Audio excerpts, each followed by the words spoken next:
It's August 24th, 79 AD. A baker slides fresh loaves into his oven. A gladiator eats breakfast in his cell. A wealthy merchant adjusts a painting on his wall. None of them know that in less than 24 hours, every single one of them will be dead, and the world will forget they ever existed for the next 1,700 years. The city of 11,000 people stirs before sunrise. Bakers and archaeologists have found 35 bakeries in Pompeii fire up their ovens in the dark. The smell of fresh bread drifts through narrow stone streets still cool from the night. Street vendors set up their carts along the Via della Bendanza, the city's main artery, selling olives, salted fish, and hot food from built-in stone counters called thermopolia, the fast food restaurants of the ancient world. The date matters. August 24th falls just one day after the Roman festival of Volcanalia, the celebration of Vulcan, god of fire. The cruel irony is not lost on historians. The people of Pompeii have just spent a day honoring the deity of flames and forge. They threw fish into bonfires as offerings. They prayed. And now the mountain behind their city is about to answer in a way no Roman theology ever prepared them for. The mountain has been giving warnings for days.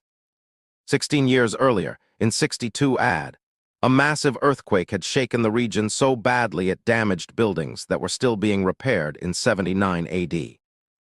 In the weeks before the eruption, smaller tremors rattled cups off shelves. Wells and springs had mysteriously dried up, the water table being pushed aside by magma moving underground. Dogs were reportedly restless. Birds had gone quiet. But Romans had no framework for what a supervolcanic eruption looked like. To them, Vesuvius was just a green, fertile mountain. Farmers grew grapes on its slopes. It had no recorded history of violence. So the morning of August 24th passes normally.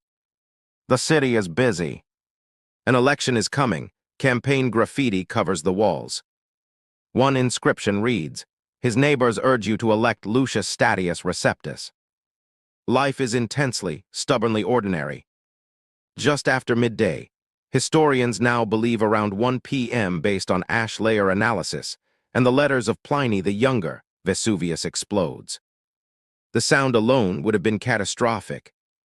The initial blast is estimated to have been louder than any weapon ever detonated in human history. It sends a column of ash, rock, and gas 20 miles into the sky, so high it punches through the stratosphere. Pliny the Younger, watching from across the Bay of Naples with his uncle, describes a cloud shaped like a pine tree, its trunk rising and then spreading outward. He's 18 years old, and he's watching the deadliest volcanic event in recorded European history unfold in real time. In Pompeii, panic is immediate but not universal. Some people run. They grab what they can, coins, jewelry, the family silver, and head for the city gates. Archaeologists have found dozens of victims frozen mid-flight, carrying bags of valuables, clearly trying to escape. One woman was found clutching a bag of gold coins and a set of keys. She never made it out. Others remarkably stay. They go indoors. They hide under stairwells and in back rooms. This was a rational decision by Roman standards. Past disasters had been survived by sheltering in place.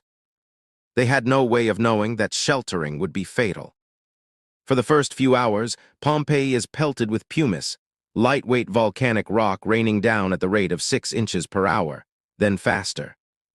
Roofs begin to collapse under the weight. People caught outside are struck, injured, buried under drifts of gray stone. The sky goes completely dark. It is noon and it looks like midnight. Through the afternoon and into the evening, the pumice fall continues relentlessly. Pumice builds up to nearly 9 feet deep across the city. The buildings still standing are now half buried. Those who sheltered indoors are trapped, the doors blocked by rock debris, the air growing thick with sulfur dioxide. Some suffocate quietly. Others try to dig out and fail. Pliny the Elder, the most famous man in the region, commander of the Roman fleet and a celebrated natural philosopher, sails toward the disaster. He isn't fleeing. He wants to observe it. He also receives a letter from a friend trapped near the shore and pivots to attempt a rescue. He lands at Stabie, just south of Pompeii, where he finds people he knows sheltering in a villa. He tries to project calm. He eats dinner. He sleeps. Or tries to. His nephew later writes that the ground shook so violently that staying indoors felt more dangerous than standing outside. So they tie pillows to their heads with cloth as improvised helmets against the falling rock. Pliny the Elder will not survive the night. In Pompeii, in the darkness, people who are still alive huddle together. In the Villa of the Mysteries, a group shelters together and is found exactly where they died, nearly 2,000 years later. In a gladiatorial barracks, the remains of 63 people, men, women, and children, are discovered stacked in rooms, having waited for a rescue that never came. In one room of that same barracks, archaeologists found a woman wearing emerald and gold jewelry, far too fine for a prisoner. History has never explained what she was doing there. Shortly before dawn on August 25th, the eruption changes character and becomes unsurvivable. The towering column of ash and gas that has been shooting skyward begins to collapse under its own weight. When a pyroclastic column collapses, it doesn't fall straight down. It rolls outward, a superheated avalanche of gas, ash, and rock moving at up to 450 miles per hour, with an internal temperature of up to 300 degrees Celsius. These are called pyroclastic surges, and there is no running from them. The first surge hits Herculaneum, a smaller town closer to Vesuvius, at around 1 a.m. The people who had gathered on the beachfront, waiting for boats that had not come, die instantly. Not from burning, but from the thermal shock. Their bodies vaporize. Their bones survive. By early morning, the surges reach Pompeii. The fourth surge, the deadliest, enters the city around dawn and kills everyone still alive. The temperature spike is so extreme and so sudden that the human body has no time to respond. People die in the position they're standing, sitting, or lying in. They don't burn. The surge encases them in a shell of volcanic material that hardens around them, creating a perfect mold of their final moment. When archaeologists began excavating in the 18th century, they found these hollow spaces, and in 1863, Giuseppe Fiorelli had the insight to pour plaster into them. What emerged were the people themselves.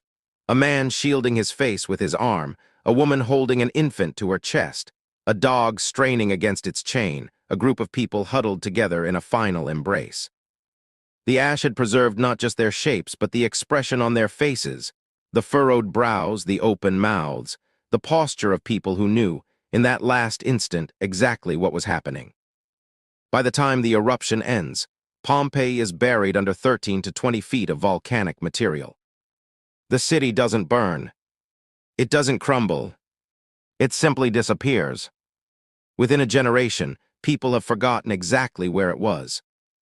Herculaneum and Pompeii pass out of living memory and into rumor, and then into silence. They stay silent for 1,700 years.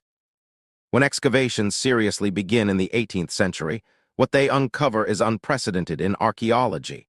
An entire Roman city frozen in a single afternoon. Not ruins, a city. Bread still in the ovens. Graffiti still on the walls. A dog mid-stride. A political campaign in full swing. A pot of garum, fermented fish sauce, still sitting on a counter. The objects found at Pompeii have shaped almost everything we know about daily Roman life. What they ate, how they voted, what their houses looked like, what obscene jokes they painted on walls, which gods they prayed to, and what they did in the last minutes when they understood that nothing was going to save them. Pompeii is not a story about disaster. It's a story about ordinary life, caught by terrible accident in the act of being lived. The baker, the gladiator, the merchant with the painting, they were just people on a Tuesday going about their day. And then the mountain spoke. If this video made you stop and think about the people behind the ash, subscribe. Every week we tell the stories that history almost forgot.